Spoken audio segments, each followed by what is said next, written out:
malalapitan ang Santo Papa. Alam nyo, napakarami, no? Nakikita po natin sa social media na marami talaga ang matutuwa na masulyapan po lamang kahit sandali ang Santo Papa. Kaya po kanina nakita po natin on the way to Villamor Air Base at maging papunta sa Nunciature ay talagang punong-puno na po ng tao. Meron pong mga naka-wheelchair, meron pong mga may sakit, no? At umaasa sila.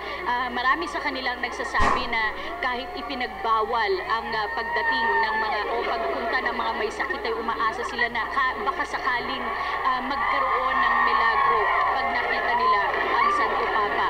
Naglalakad na po ang Pangulo patungo sa red carpet kung saan pagbaba po ng Santo Papa ay siya po ang unang makakasalamuhan nito. Kita po natin meron pong bandila ng ating bansa itong harapan ng Sri Lankan Airlines.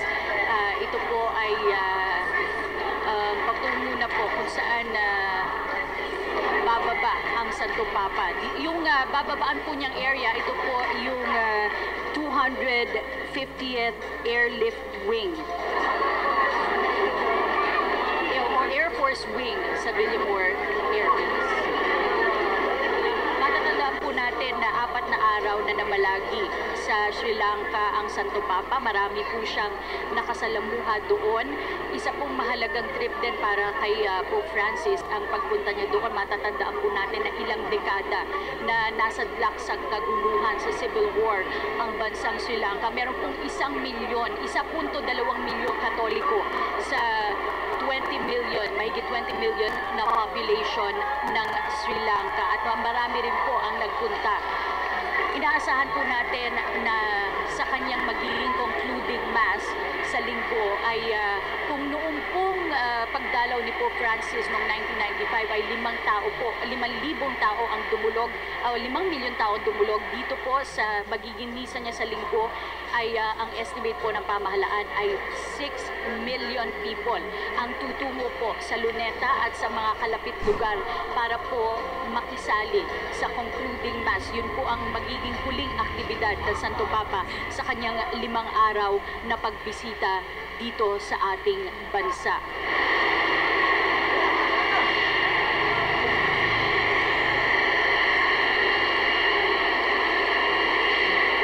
Ang nakikita niyo po ay live feed mula po yan sa Villamor Air Base.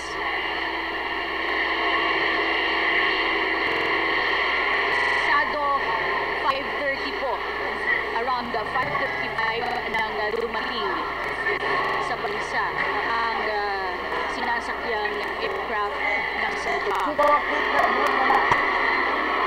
Doon sa kabilang side naman nung harap ng aeroplano nakita po natin yung flag ng Vatican.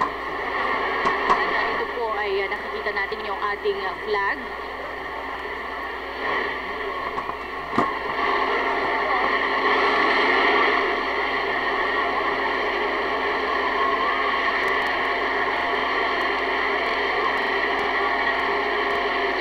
Mga welcoming people na ito po mga tao dito sa Villamor Air Base ay kanina pa po nag-practice at nag-antabay. At kahit na po matagal na sila nag-iintay ay hindi pa rin po natinag ang kanilang kasiyahan at ang kanilang excitement dahil po sa pinakaabangang salit ito.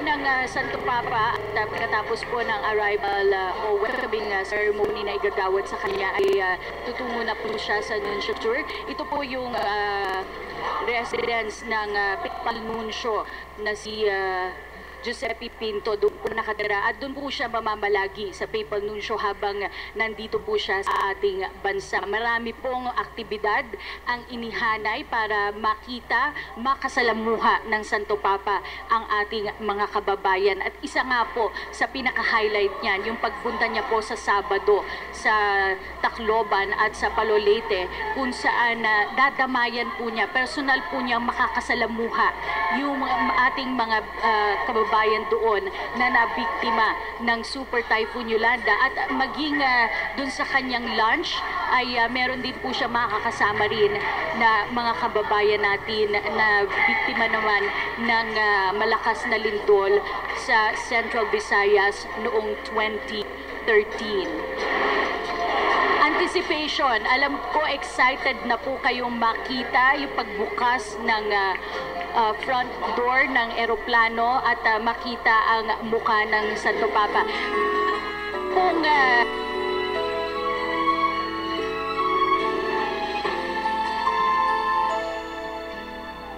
Do you see these children on the streets?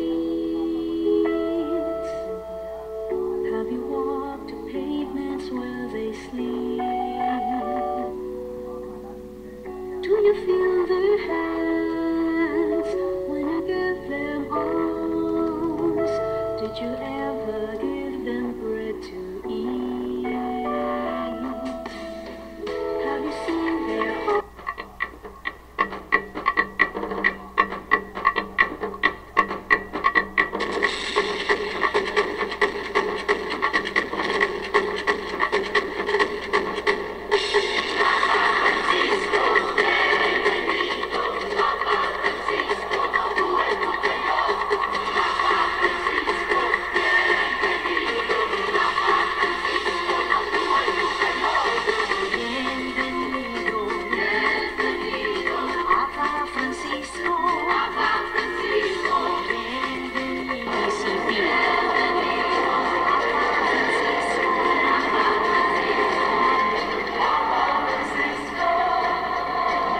Very festive po ang mood sa Villamor Air Base at matagal na po natin itong inintay. 6 na buwan mula po nang i-anunsyo ng CBCP at kumpirmahin ang magiging itinerary ng Santo Papa dito sa ating bansa ay talagang pinaghandaan na po ng ating mga kababayan at maging ng ating pamahalaan itong momentous occasion na ito.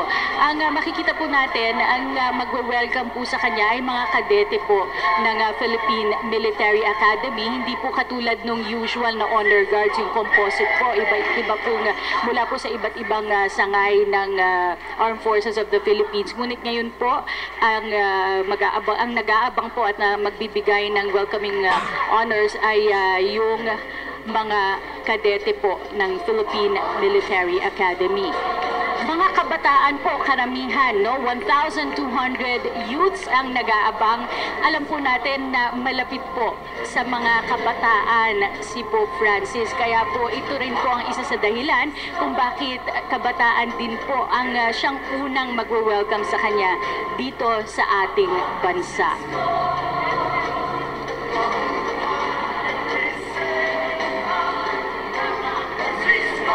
Parang suspense po mga kaibigan, no? Medyo inaantay po ang paghihila dito sa eroplano, ang Sri Lankan A340 na siya pong sinakyan ng Santo Papa sa unang stop niya sa kanyang Asian journey dito po. At alam po natin na ang Pilipinas yung ikalawang bansa. Matapos po yan ay tutungo na o babalik na ang Santo Papa sa Roma. Ayan na po, malapit na po at tatapat na po yung eroplano dun sa hagdan kung saan bababa po si Pope Francis.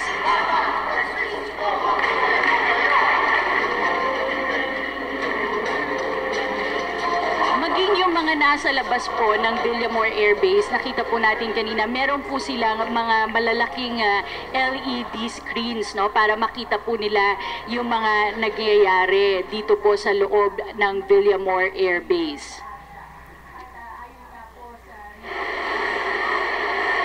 Ayan na.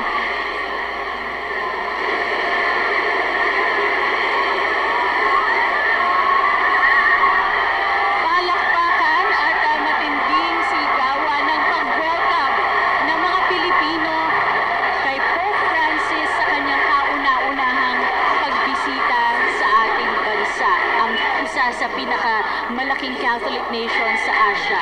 At ayon nga po sa research ng National Statistics Office, noong as of 2010, yun po yung pinakahuling data nila, ay may 64 million Filipinos ang Catholics out of the 93 million Filipinos.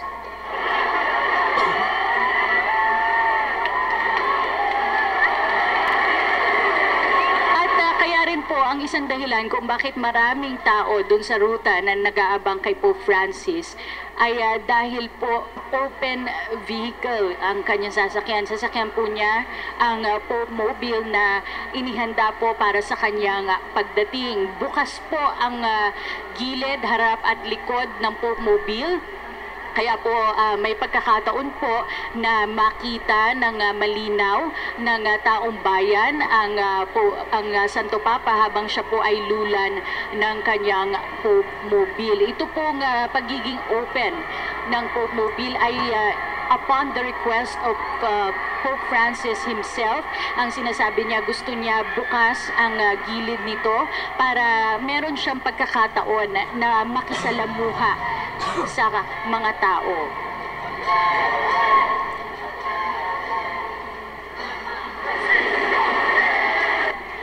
Yan po ang honor guards na sasalubong kay Pope Francis. Noong mga nakaraang araw po ay sa Villanueva Air Base po ay umuulan tuwing hapon. Pero kapansin-pansin po na ngayon po dahil darating ay sa mga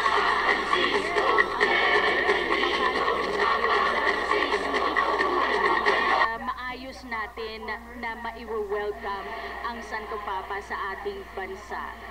Kilala po tayong mga Pilipino sa pagiging hospitable sa mga bisita, kaya inaasahan po talaga na magiging mainit ang ating pagtanggap sa Santo Papa.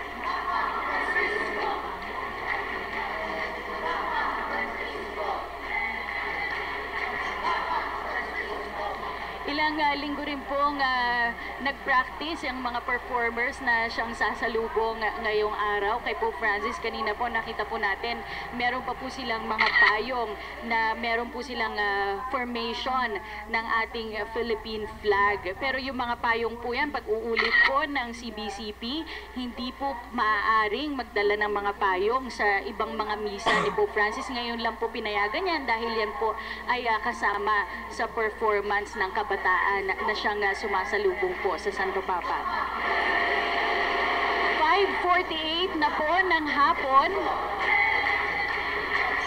A few minutes earlier nang lumapag ang sinasakyan ang Sri Lankan A340 flight ni Pope Francis.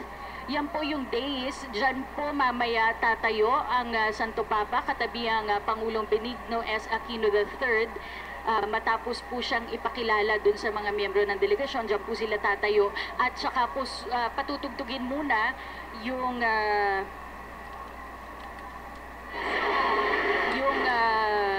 anthem ng Vatican at maging yung Philippine National Anthem.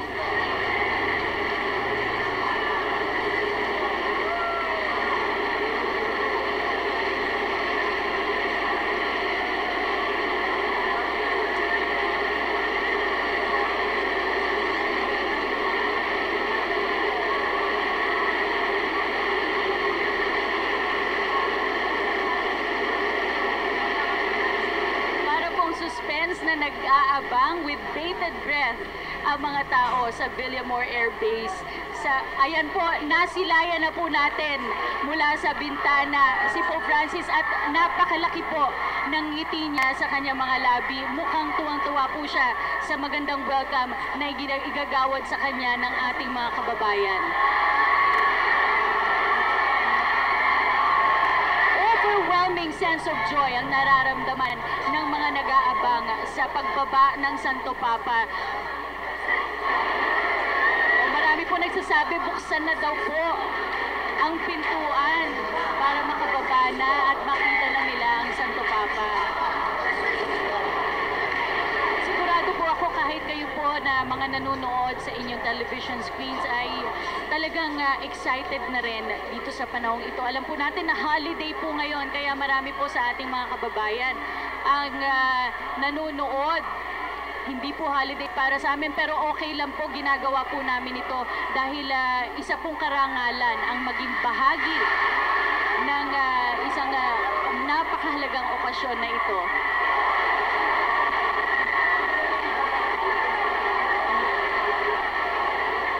Ito pong nakikita nating video sa ating mga television screens, yan din po yung pinapalabas na video dun po sa mga LCD screens na ikinalat po sa labas ng Villamor Air Base at maging sa ruta na dadaanan ng Santo Papa. Kaya po nung una nilang nakita o nasilip kahit man lang po sa bintana ng aircraft ay talaga pong malakas na sigawan ang ating narinig.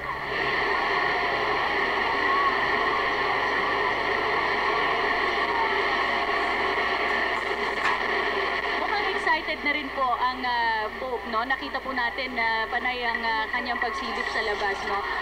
Mukhang excited na siya na mag-disembark at makita ang mga Pilipino na siya namang talagang magiging mainit at puno ng pagmamahal ang pagtanggap sa kanya.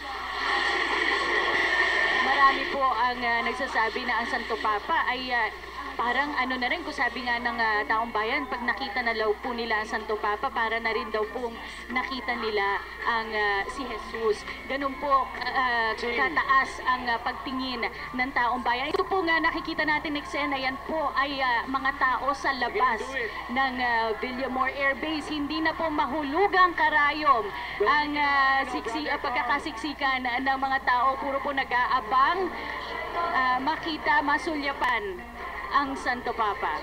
Ito po ang unang araw, 5 araw po mamamalagi sa ating bansa si Pope Francis para po sa kanyang state and pastoral visit. Medyo nagdidilim na po, no? It's 5:53 in the afternoon. Nagdidilim na po ang kalangitan, ngunit hindi po niyan matitinag ang ating mga kababayan na patuloy na nag-aabang. O mamaya makikita po natin yung mga bata. Ayan po.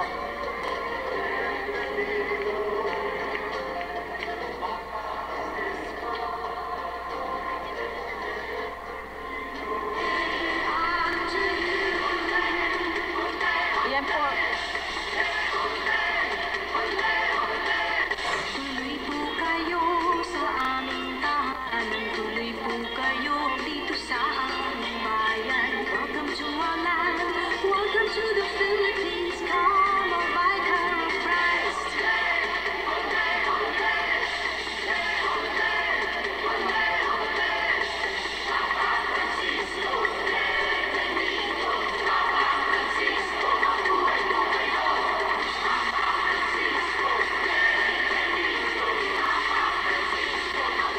Magbasa hanggang ngayon po, 5:54, mga 20 minuto na po mula nang lumapag sa Villamor Air Base ang aircraft ng Santo Papa at ng kanyang delegasyon.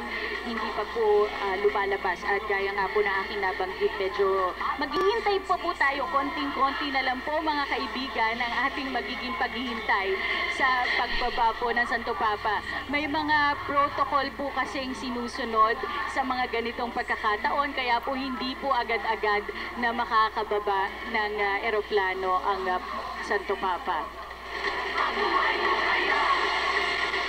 Yung dalawa pong bata kanina, na maliit na bata na nakita po natin na may hawak na bouquet, gaya nga po na aking nabanggit, sila po ay ang magbibigay, mag-aabot ng bouquet kay Pope Francis pagkatapos po niyang kamayan ang ating Pangulo. Ang dalawang bata po ito ay mga orphan po. Sila po ang napili para maging mapalad na sumalubong at makalapit sa ating Santo Papa.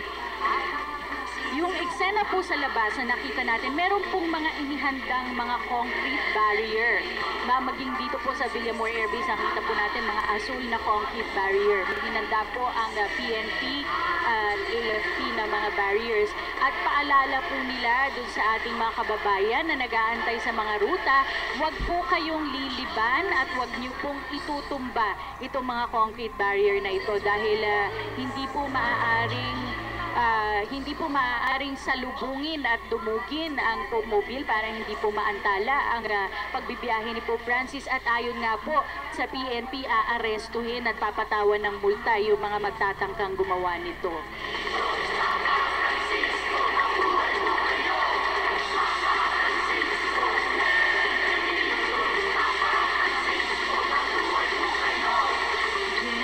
Bubuksan na po ang front door ng aircraft. May mga umakyat na po. Nakikita natin, no, medyo malayo, hindi po tayo makasigurado. Pero mukhang meron na pong magbubukas nung front door ng eroplano Lulan ang Santo Papa. Nagsisigawan na. Ayan at binuksan na po ang front door ng Sri Lankan A340, pero nakaupo pa rin po si Pope Francis gaya nga po ng aking nabanggit, bahagi po ng protocol na sunduin po siya. Kumakaway po ang Santo Papa, ayan po. At tumayo na siya, mga kaibigan, ilang sandali na lang po ay masisilayan na. Umakyat na ng aircraft si Papal Nuncio Giuseppe Pinto at ang chief ng protocol na si Ambassador Cookie.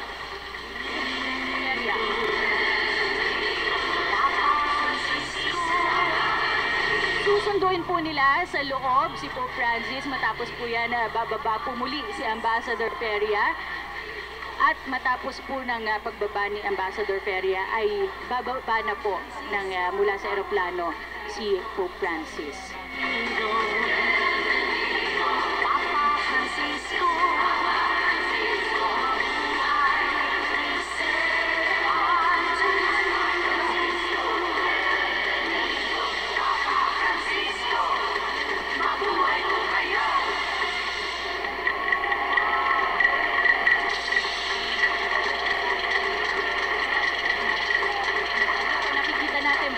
Na po mula sa loob ng aeroplano si Ambassador Cookie Feria. Siya po ang chief ng protocol. Ayan na po, malakas na sigawan at palakpakan. Malakas po ang hangin sa labas, ngunit hindi po nito, the Pope is unfazed. We can see joy in his face upon his arrival here in the Philippines. Welcome to Manila. Welcome to the Philippines, Pope Francis.